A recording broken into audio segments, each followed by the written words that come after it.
Welcome back, AP. All right, so we are going to be picking up right now where we left off in class when we were talking about the effects of exploration, right?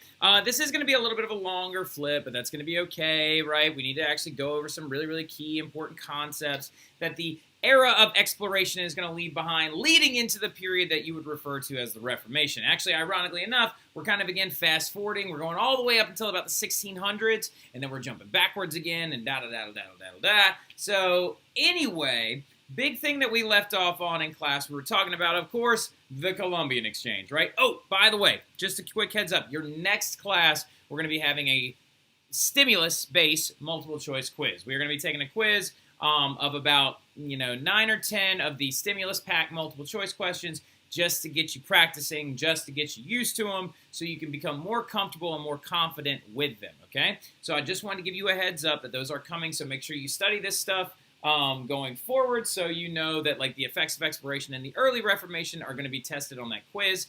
It's not going to be that bad, but I just need you to practice doing those as much as possible because as we know, like we said, hardest part about taking an AP test is of course the multiple choice for history because you're never really quite sure, but I'm going to train you on how to become more sure, right? So just make sure you study a little bit, but you'll be fine, okay? Now, we left off talking about the Colombian Exchange, right? The Colombian Exchange, of course, being that massive exchange of products going from the Eastern Hemisphere, including things like horses, cattle, chickens, pork, certain crops like bananas, citrus fruit, apples, coffee, things like that being transported over to the Western Hemisphere in exchange, quote unquote, for goods like cocoa, pumpkins, tomatoes, turkeys, squash, corn, and all these other crops, right? Now, of course, another Eastern Hemisphere good being wheat, which was very important. Now, really quick understandable thing to also understand, I said understand just now like 4 times.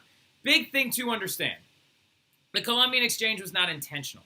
It's not like anybody sat down and said, well, we have these things, and they have those things, and we're going to bring our disease, right? Because that was never really intentional.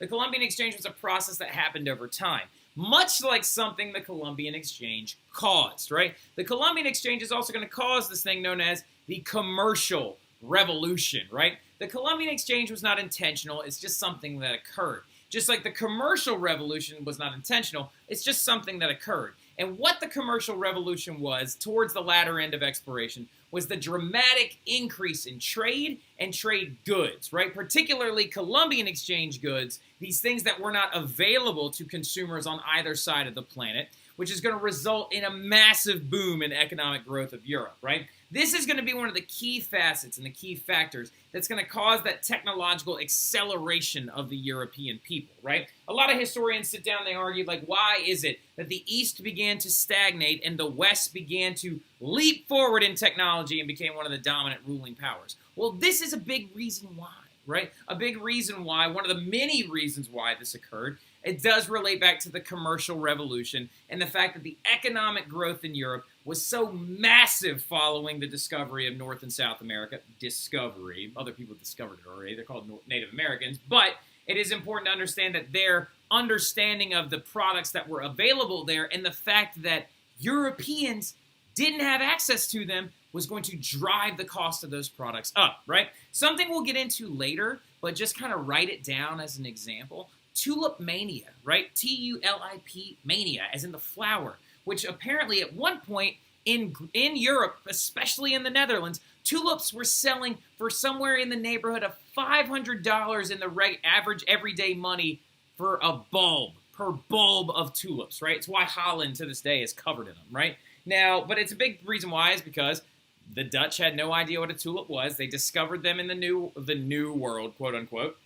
They're going to start bringing them over, and people are going to be willing to pay a lot of money for products they've never seen, right? The Italians are going to have access to tomatoes. The Irish are going to gain access. Well, not the Irish. That's messed up. The crop of the poor is going to become the potato, right? The commercial revolution is wildly important because it's just bringing cash money to Europe, right? Very, very important. But we got to understand also why that happened, how it happened, how a thing that was never really intentional actually occurred, right? And a big product of it is because wherever we're discussing the Colombian Exchange, you have to know that the Colombian Exchange is going to lead to increased trade, right? So you can write the Colombian Exchange led to increased trade over the water if you want that, or over the land as well, right? But the increase in trade due to the Colombian Exchange is going to be massively important. And it's going to cause three key things. It's going to cause more work. Ooh, wow. I don't like the way I phrased that sentence. It's going to cause three key things. It's going to cause a higher need for workers and labor. It's going to create more cash for banking and lending. And it's also going to grow and expand merchant wealth, right? And merchant power is going to expand along with it, right? Because as we know, technology is driven by finances and economy. Power is driven by the same exact force, right? Now let's talk about really quick why increased trade from the Colombian Exchange is going to lead to more of a high need for labor, right? Well, the reason why is because the feudal system is losing its efficiency, right? Because during the Middle Ages, the feudal system was the key demographic, economic, governmental facet that kept Europe running, right? This idea that nobles own land, okay, and the nobility and their land-owning stock can provide a service, if you will, to a serf, right? The serf will provide their labor. The service provided from the Lord is protection from outsiders and what a Roman would refer to as a barbarian, even though the feudal system, well, the feudal system has its roots in, don't get confused, all right? I'm not going to try and confuse you right now. The feudalism is just losing its efficiency, right? Due to the fact that this subsistence-based economy, in a nutshell, is just not functional anymore, right? Because when serfs are now realizing that the commercial revolution is occurring, feudal serfs, when they are free of their contracts of which they are bound to the land by, they now begin to move to towns where they will be paid for their labor instead of just receiving quote-unquote protection or having to be bound to the land by a contract. The commercial revolution provides a better life for serfs, and it also limits the power of nobles. This makes kings very, very happy, right? And also the commercial revolution requires, to make more money, more workers. They need workers to process goods that are coming from North and South America. They need workers to man these ships and actually work on them. They need workers to go and colonize these areas. They need all kinds of different stuff. But the feudal system was losing efficiency, which is providing labor that the commercial revolution needs, right? So also, because of the commercial revolution, a big effect of it is more cash is becoming available, right? With the commercial revolution, we now have products. With these new products, they have to be paid for. When people begin to buy these products, more cash is now circulating through the economies, right? Now that more money is available to commoners, a small middle class that's popping up, more money is going to be available for building a business, right? Now that the Medicis are making more money and seeing savings increase, now you're going to see them lending more money out to other former guild workers or merchant guild workers that are going to lend or borrow this money to start another business, right? To start a business. That's going to be very important. So the commercial revolution ends up leading to economic efficability throughout the areas of Europe. You're talking about more money being available because of the commercial revolution for businesses to build themselves, bang, increased economy, right? Then you're also talking about merchant wealth and power is expanding, right? This is why it's referred to as the commercial revolution, right? Since merchant wealth is growing and they're making more money and their power is expanding and they're making more powerful gains, you're also going to see one particular group reap the benefits of this commercial revolution, and that happens to be the monarchs, right? The monarchs control taxation. And since merchants are not a part of the feudal system, none of their labor nor funds goes to nobility. Instead, the taxes go directly to the monarchs. And if the merchants are making more money, then the monarchs can take more in taxes. And it's just like when we were talking about Marie Rowley, right? When Marie Rowley brought up the tithe increasing in Renaissance Italy because of the economic increase, the church is making more money. The monarchs are going to make more money because of exploration, because of the commercial revolution, because they tax the merchants directly, right? So now that the merchants are making more money, the monarchs are making more money, right? And when we look at it, it's kind of a little bit like this when we get into it, but just so you know that this commercial revolution plants the seeds of this mercantilism, right? The idea that countries are going to try and grow gold and silver and foodstuffs and raw materials in massive amounts to keep competing now not only with the people within their country, but with the countries outside of them as well, okay? So you just need to know, or you can jot down really quick, the seeds of mercantilism are placed. Mercantilism.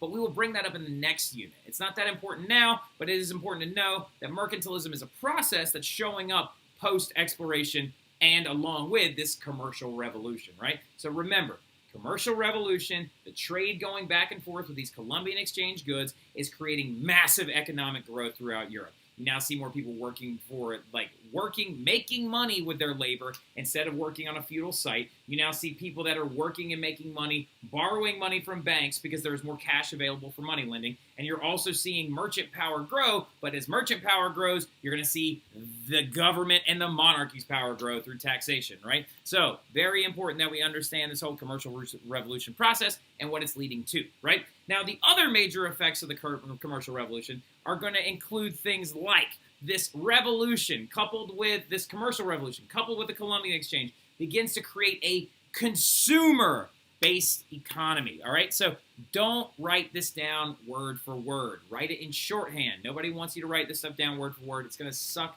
the energy of your learning right through your pen, onto your paper, and you're not going to remember this stuff, right? Now, write it down in shorthand. What I'm saying is the commercial revolution with Colombian Exchange products is going to lead to a consumer-based economy, right?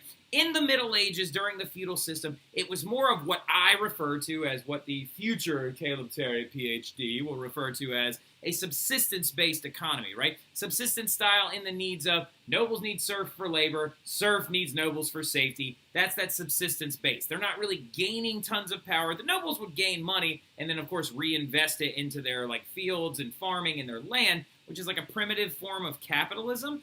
Very primitive because they didn't necessarily have any kind of tangible gains out of that money being made because it, again, is more of a subsistence-based economy. But the commercial revolution creates a consumer economy where you now have merchants and guilds and regular people and this growing small, teeny tiny little middle class and even the peasant class having the ability to make money and buy goods with it, right? So that is huge and very important to understand. We will talk later on about the growth of this thing called the Industrious Revolution and how people begin to work hourly for labor later on due to this whole consumer revolution and commercial revolution and all these other revolutions that we'll talk about. Now, another big thing about the commercial revolution, though, is the African slave trade is going to boom after this, following the massive amount of death and die-off of the natives that live in North and South America due to the encomienda system, right? And the encomienda system is very important that we remember is native work or else, because I'm giving you some Jesus, right? So some really messed up system, and they're going to die off due to disease and the encomienda system of overworking. And so the African slave trade is going to be needed to supplant that death and die-off of the natives in the Americas, right? So African slavery is going to skyrocket, originally started by, again, who? Good job, Malaya. That's exactly right. The Portuguese are the ones that actually turned the slavery base from Black Sea Eastern Europeans, also a.k.a. Slavs, the origin of the word slave, and is going to turn it more towards an African base, right? One of the worst things that has ever happened in all of history. Hi, beautiful wife. How are you? You want to say hey to the AP girls real quick? I don't think they've ever seen you before. They didn't? I didn't meet them yet? No, I don't. Wait, no, yeah, you put the party hat on my head. That's right, yeah. Right. Well, I don't think they've ever met Rufio before. He's not as sweet. Come here, baby. Rufio. He's a sweetheart. Oh, well, he's a big baby. And he's the favorite child in our house. He's the beautiful, beautiful little hound dog baby. Look, you. Oh, I wrote you too. No, she is not. Favorite. No, he loves. No, oh, no. No. He is the sweetness. He is the. Oh, look at the face. Oh, look at. Oh, look at that. No, we don't need this. No, we don't need this in here. We don't need. Oh. What the? No, you can get her out of here. So you are not going to mush my baby's face like that. The hound dog is the cute one. We're talking about the commercial revolution and a growth of African slave trade following the encomienda system. Do you know what the encomienda system is? What were you talking about last week when it comes to that? No, it's this whole thing. It's this whole thing where the natives had to work so they could get Jesus from the colonizers. Oh, that's cool. Yeah, that works. Yeah, and they were only supposed to work a small amount of time. But how often do you think that the Spanish made the natives work? Yeah, all the time. And then disease is going to kill them off. And then also another important effect of this entire thing is this Colombian Exchange as well? Yeah. See. Yeah. So but another important effect. Messy system. I'm ready. I love you too. I got to keep going. Okay, enjoy this. All right. So anyway, now. So other big important effect that's going to occur, though, is that craft guilds are going to start losing a lot of their power and their grip to merchant guilds, right? So you're going to see a die-off of craft gilding, and you're going to see a lot of their stuff going down the tubes. And we'll talk about this later on when we talk about the death of urban guilds and how that's going to eventually be supplanted by mass markets in the Industrial Revolution later on. But again, these are all important concepts that transcend units. You cannot sit there and be like, so is this the only time this is going to happen? No, this commercial revolution is going to transcend several units. So you need to make sure you mark it. It's going to become a very important concept. And the effects of the commercial revolution are going to be super important that we're going to talk about a little bit later on as well. Now, the other big thing about the effects of the commercial revolution is you're going to see the rise of these things that I call the companies, right? But what we're going to refer to this as is we're going to see a state, nation-based economic system start popping up, right? Now, what I mean by that, jot that down. State and nation-based economics, right? Instead of nobles who control a certain amount of land within a quote-unquote kingdom, right? It's now going to start moving to the monarchs are going to begin to sponsor and delegate and charter economic gains to certain people, right? Now, this is an important thing to understand. So the monarchs, now that their power is growing from the commercial revolution, and it's growing during the Renaissance, and it's growing through direct action like the Spanish Inquisition and the Reconquista from Isabella and Ferdinand, right? We're going to talk about their grandson, actually, in the next unit, Charles V. We have to understand that the monarch power is growing. And now that their power is growing, they want to see it keep growing. And in the following unit after this one, we're going to talk about absolutism. And the era of absolutism is the peak of all of, absolute power in Europe, right? Now, the companies, though, they're going to start popping up is due to the fact that you got to understand whenever we're last hearing of the eastern side, right? The reason why we're getting into this is we're talking about how is all the commercial revolution going to affect the eastern side of the planet? We've been talking heavily about the encomienda and all these other systems and how it affects the natives in North and South America, the former Aztecs, the former Inca, the former Taino people that Columbus actually came into direct contact with again. Say that with me again, Taino, right? A lot of us forgot to talk about them again as well, but 90% of them end up dead or actually being culturally assimilated into the Spanish economy due to disease and die-off. But we never even really came back. The last we heard of Portugal was that they were in India, right? That they went around Africa with Vasco da Gama and Bartholomew Diaz and the Cape of Storms, and they went around Africa, found the spice trade conduits to India, and began to bring spices back to Europe, right? And the other only people that we really listened to being nearby were the Dutch. And the Dutch were actually located in the Spice/Java/Moluccas Islands, right? And they were making their money independently there, right? So just so you understand, the Dutch were trying to make their money in the Moluccas Islands based off of a couple of things, right? Based off coffee growing, which was a very big business in that place that grows really well, and also based off these little guys called civets cats, right? Dutch traders would capture these animals known as civets cats, and civets cats are well known in Java amongst the locals of the Java Islands that they would eat coffee and that the acid inside of a stomach of a civets cat would actually process and cure the coffee, and then the cats would poop the coffee out, and people from Java actually make coffee out of that civets cat coffee poop. It's very, very popular there, and apparently it's some of the world's best coffee. Actually comes from goes through a civets cat, but the Dutch didn't use it for that. The Dutch didn't use the civets cat for that. They actually killed the civets cats and then harvested its glands out of its.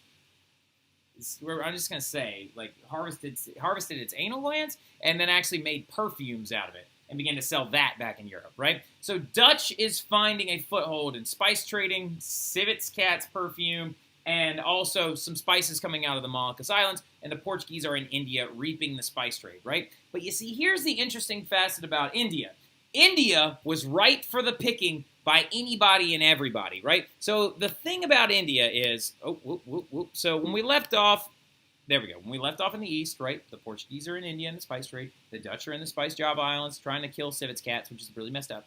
But the thing about India is everybody's got eyes on India, right? The Portuguese have certain controlling stakes, right? They own a few port towns on this side outside of Calicut, and the big thing about it is they decide that they are going to tell the Indian people oh, we'll protect you from any other Europeans who plan on coming in to try and take these port towns away from you. And so the Indian princes agree. But wait a second, what did I just say? The Indian princes, right? The thing about India is that India was a heavily divided area, much like Renaissance Italy being divided into independent nation states in the northern area. India was not a fluid country controlled by one empire. At certain points in history it was. Like the Mughal Empire was a very, very large one. The empire led by Ashoka the Great was a very, very large one. The adoption of some Muslim territories and Muslim empires in the north. The Persians are going to actually show up in India at one point, but it's going to lead to an India that is highly fractured, and it's going to have different provinces, and each province is going to be led by what is known as a Raj, right? A Raj, or an Indian prince, R-A-J, right? Every single province was led by a Raj, and if you ruled over several of these provinces, you were known as a Great Raj or a Maharaja, right? So. And Raja is also the name of the tiger in Aladdin, yes. Where would we be without my wife connecting European history to Disney movies? You're never going to forget that. If You're never going to forget that. That's me, not you. Yeah. You see what you're doing? Do you see what y'all are doing to my marriage? Do you see what you're doing to marriage? Where would you be? Probably wouldn't be remembering those key things. So anyway, the Maharajas are going to lead over these provinces, right? The Rajas. And the thing about it is a lot of the Europeans decide that they're going to be like Patrick Star right here, and they're going to start scheming, right? Because the India that is in, or excuse me, the Portuguese only control one southern province of India, right? But look at all these other provinces within India that are open for taking and seduction by other people, right? Now, the thing about it is there is some little incontinuities here, right? Because the feud over these provinces in India are going to lead to the establishment of sovereign trade companies, right? So what I mean by sovereign is the idea that they do not function under a government, right? So you have to understand that if England were to go out and just be like, oh, we're going to go take some of these port towns from Portugal, that's going to lead to an all-out war, right? That's going to lead to a huge war that the English are not ready to fight, and neither is the Dutch. And the Dutch are just becoming a country. Like, we're going to talk about this in a later unit, but the Dutch end up going through this whole big thing called the Dutch Golden Age, right? And then in this Dutch Golden Age, they end up actually having this huge promise of, oh, we're going to be fun, blah, blah, blah, blah, blah. Like, so, but the thing about it is, you can't just go directly fight Portugal, or else it's going to lead to an all-out war, right? So instead, they establish these things called the East India Companies, and they do this to become like a sovereign trade organization. You can't go to war with the East India Company because it's just a what? It's just a company. And the companies all have logos, and every single country starts making their company, made up of former nobles and wealthy merchant class owners that would all create these companies known as joint stock companies, right? They would create these companies where they would be like, oh, well, I own a boat, right? And I can't just take, if I try to go trade with Portugal with this one boat, that one boat might sink and I could lose my entire investment. But instead, they would group all these boats together from several different other nobles and create these over there to be like, oh, we don't count. We're technically not sanctioned by a country. But the charters for these companies were given to them by the monarchs, right? It's absolutely hypocritical. And all they're going to do is keep going over to these provinces in India and keep convincing these Rajas that, oh, if you side with us, the Dutch East India Company, we'll protect you from the English East India Company. But then they're going to slowly start infiltrating their way into Indian society, where in the 1800s, India is going to be completely taken over by the English, right? Like, so it's absolutely ridiculous. So they preyed upon the fractured identity of India. Sorry, I get very worked up about this. But as you can see, look at all these different, like, settlements. These port towns and European settlements all have individual flags next to them. Look, British, Portuguese, French, Dutch. The Danes are even going to become heavily involved. And when I say heavily, they had like 2 or 3 port towns. They were the smallest ones, but they were still there. So, but the big thing about it is they're going to start competing over all these different territories, and this is going to lead to some armed conflict between Europeans later on, right? The British and the Dutch East India Companies are going to begin to race, an all-out race for India, using their "we're not technically with our government" quota thing, which is so dumb and not true. But look, if you want to avoid a war, it's what you got to do. And the Dutch are going to establish a strategic key point in the settlement known as Cape Town, South Africa, to officially cut the Portuguese off and sever their trade lines and force them to start trying to find other routes to India, which was absolutely ingenious and super messed up. This sentence doesn't even make sense. But the British and the Dutch begin a trend, right? And then this takes over of other Asian states, and the Europeans begin to dominate Southeast Asia by the mid-1650s, right? So by the end of time period 1, up until 1648, Southeast Asia in general is literally just being scrambled over by every European state and their company, quote-unquote, that apparently is not tied to them, which is absolute trash garbage and not true whatsoever. And they end up literally taking all of these East Asian countries and infiltrating their way into the societies. And this is another reason why the East Asian societies begin to kind of slow or plateau in their technological development. A lot of it does to do with European meddling, right? And the fact that they wanted them to stay more primitive to them so they could exert their control, right? Now what we're going to be doing is we're going to be moving into our next unit. And in our next unit, we're going to be talking about the Reformation and the religious wars that are going to result throughout Europe. So we just finished, right, the exploration unit. I'm going to fix your study cover over this weekend, and I'm going to submit that on Google Classroom by Tuesday, right, when we come back to school. And it's going to be the completely new updated version, so you'll be ready and have that to cover up your notes and to exist as like a little study guide. So, all right, sorry about that. I had to step away for like 2 seconds to just get kind of like a little time check, right? Don't want to ruin your entire Labor Day weekend. Got it right that time.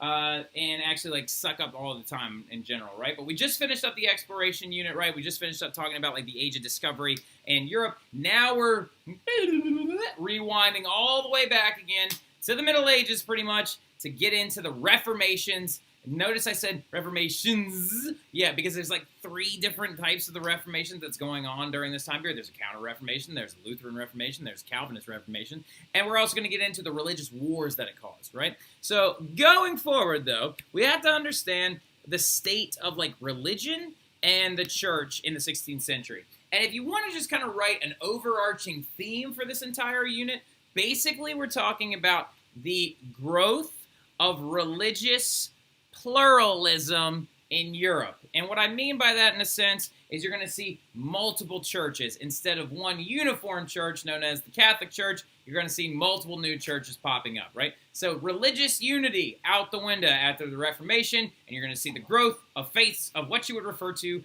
as Protestant, right? I was raised as a Protestant. Yay, yay. I'm trying to turn the volume down on him. Does this work? Does this button work? I'm going. Is he yelling in your house too? All right, anyway, now, this is why they like you more than me, because all you do is make fun of me. She's mean. So, also, the candy that I'm bringing y'all, you don't get any until you tell me that you think that I'm cooler than my wife is. All right, so anyway, now, just so you know, though, the Protestant faiths are going to pop up. You're going to see the growth of, like, religious pluralism, like we just said. But before we get there, before we get to the end goal, we got to kind of understand what's the state of the church in the 16th century. Now, remember, 16th century means the 1500s, so we're talking about prime time, high Renaissance era right now, right? Again, our marker for the high Renaissance is the finishing of the Sistine Chapel around 1508 or 1510, so you're looking at a very important key time, right? Literally, when Martin Luther came to Rome and was apparently disgusted by the state of the city because he said it was a city of foxes and beggars, he literally was there while Michelangelo was painting the Sistine Chapel ceiling, right? But before we go any further, you got to understand that the populace of Europe was still very deeply pious, right? It's not like the Reformation grew out of a state of non-pious belief system structures in Europe.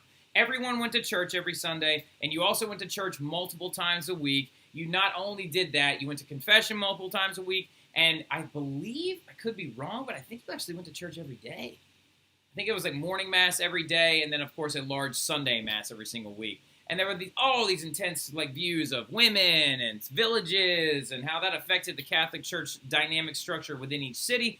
But the thing you are going to see pop up is, regardless of this deep piousness, you're going to see criticisms about the church in the 16th century start popping up, right? Particularly about the wealth and the excess of the church in general, right? So the events of the Middle Ages are going to drastically damage the reputation of the church, right? And I don't know, I didn't remember why. The events of the Middle Ages are going to drastically damage the reputation of the church and lead to even more criticism. And then the Renaissance didn't help even a little bit, because you're going to see the growth of some reform-minded movement artists and writers that are going to start criticizing the church as well. Our Erasmuses, our St. Thomas Mores, our Utopias, our Praise of Follies are going to begin to pop up, and they're going to begin to poke fun and make fun of the church. Now, the reason why we talk about St. Thomas More and Erasmus in the Renaissance and not in the Reformation is it's very key and very important that you understand that Erasmus and St. Thomas More never stopped being Catholic. Our reform-minded and reformist movement people actually did stop being Catholic and became other types of Christian. So Erasmus and More stayed Catholic until the day they died. More in particular, when he lost his noggin after he told Henry that he should have never left Catherine of Aragon, and Anne Boleyn was like a bleh, and then Henry felt some type of way and had St. Thomas More executed. So yeah, he ended up about like 7 or 8 inches shorter, right? So now this right here, of course, right, the Renaissance didn't help. This is the Virgin on the Rocks, right? This is the inspiration for Mona Lisa. For any of y'all that remember that, the flip that I made. Now, really good question though too. The Reformation didn't just all of a sudden go, right? The Reformation had started long before the 1500s, the 16th century, right? Long before, because the big thing about it is eggs had been laid. I know that somebody's like, eggs? I don't want to talk about a bunch of old white dudes from Europe laying eggs, right? I know that the seeds of the idea of the Reformation would probably be a better metaphor here, but eggs is funny considering the clip art that I found. All right, so now, really quick though. The eggs of the Reformation had been laid long before the Reformation itself ever actually started. One big part of it is like this whole list, very important, right? Now, some of them you don't know, and we're going to end up talking a little bit about right now, but it's really, really important that you do understand that the Conciliar Movement is a major, major, major movement that came pre-Reformation, right? Now, what the Conciliar Movement was this idea that began to pop up inside of Europe during the late 1300s, right? The Conciliar Movement was the idea that the Pope should not be the leader of the Catholic Church, that it should actually be a council of cardinals rather than one singular Pope, right? Now, this movement began to gain steam, and we'll talk about early reformers and their ideas about this Conciliar Movement here in a second, right? Now, but anyway, the Conciliar Movement does become a very, very prominent theme of the Middle Ages we'll talk about later. You also saw the eggs laid by Erasmus, right? The Praise of Folly that was calling out warrior popes and these popes that viewed themselves as more king-like and less of the patriarch of the church, right? Also, Erasmus is actually volunteering ideas of vernacularly based Bibles, right? Having the Bible actually first translated into Greek. Now, you're also going to see Sir Thomas More actually creating his fictional utopia based on true Catholic values instead of being based on wealth. That's why, of course, the chains and the toilets are made of gold, because he said that's about as worthwhile that they are when compared to your faith, right? He also said that, you also saw the Great Western Schism, which was massively important, right? The Great Western Schism was when there were multiple popes throughout all of Europe. You had the popes of Avignon in France, you had the pope in Rome, you also then even had a pope in Germany, and at one point, there were 4 different popes, right? Pope,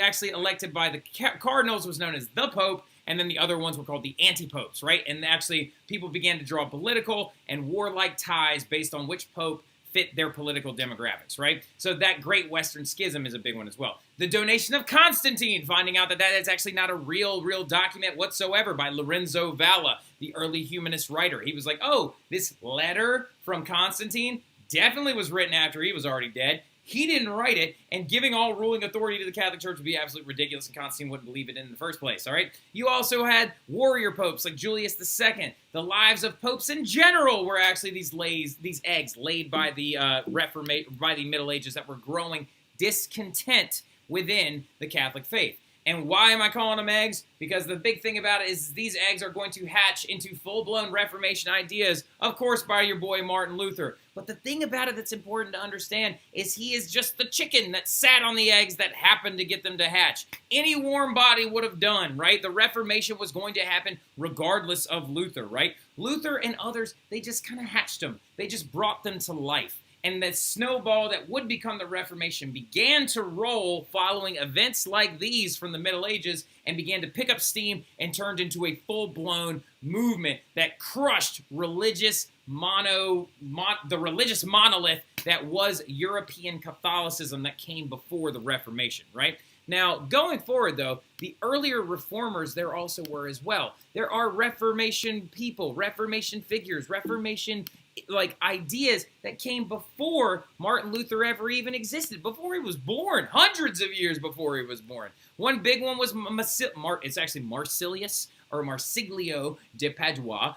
He was the first one to coin the idea of the Conciliar Movement. He was the very first one to come up with the idea that the church is not ever wrong, right? He didn't come up with the idea. He protested the idea that the church could be wrong and said that, it's a faith. It's not necessarily led by a pure human being. And so that's why he said a council of cardinals should be the ultimate power in the church rather than a singular pope. And that council of cardinals should call out the pope if he is performing ill or if he is doing wrong. So under the ideas of Marsiglio de Padua, Julius II would have been ousted out of his office a long time ago, right? And then you saw other people like John Wycliffe show up, who was an English reformer long before anybody even heard of Martin Luther. Because in the 1300s, John Wycliffe began to obstinately stand against any wealth of the church whatsoever. He used to say, look, the Benedictine rules say that we are supposed to take vows of poverty. This is not supposed to be about financial gain. This is supposed to be about preaching a faith, right? And he himself was a priest. He stood against monasticism as well. He was like, these sects of monks are more about their ideas and their faith rather than being about the faith itself, right? So John Wycliffe protested any wealth-based ideas of the Catholic Church whatsoever. And then you saw the main figure, the big chief daddy early reformer himself, Jan Hus, right? Jan Hus was a Bohemian Czech, right? Czech, right? He's a Czech philosopher. The area at the time was referred to as Bohemia, right? And as a Czech philosopher, he's actually the very first successful reformer as well. He actually created the very first Bible to be written in a different language. It was written completely in Czech, and he actually created a new church, and his followers were called the Hussites. And his big thing against it was he spoke out against the immorality of the popes and the immorality of the leadership within the Catholic Church. And so he technically is the very first reformer. You could say that the Reformation started with Jan Hus before it ever started with Martin Luther, because he created the first prominent Protestant, or the first Protestant faith, the Hussites, right? And so some of you are like, are Hussites still around? Ironically enough, no. They were so good at hiding that they all died. All right, so they were so good at hiding their beliefs and keeping secretive from the Catholic Church that they all ended up dying out. We found some Czech Bibles that relate back to the Hussites, but no Hussite people really remain. And the reason why they were so good at hiding is because their leader, Jan Hus, was called to a very important meeting called the Council of Constance, right? And at the Council of Constance, they declared John Wycliffe, the English reformer that came before him, a heretic, and that all of his remains be dug up and then thrown out of any cemetery that was Catholic. And they also declared Jan Hus a heretic as well. And at this council, they were told him specifically before he got there, you will be safe, you will be fine, we want to talk to you about your ideas. They totally double-crossed him and then put him in front of an inquisition, declared him a heretic, and then burned him at the stake, right? And since his followers then found out that he was burned at the stake by the Catholic Church and the Pope at the time, I believe, it wasn't Pope John the 22nd. I'll have to look up the Pope that actually did it. I think it might have been Alexander the 6th. It's not Sixtus, though. We'll look it up. He's definitely a part of the schism, though. There were multiple popes at the time. But they called him to the Council of Constance, promised they wouldn't hurt him, and then burned him at the stake for his crimes against the Catholic Church, right? So there were reformers that came long before people like Luther ever existed, right? And we will pick up on these ideas and how the church even violated rules that they came up with later on in class. I'll talk to y'all soon. Have a great weekend. Remember, you're going to have a quiz soon. Study your stuff. I'll see y'all then. Y'all have a good one.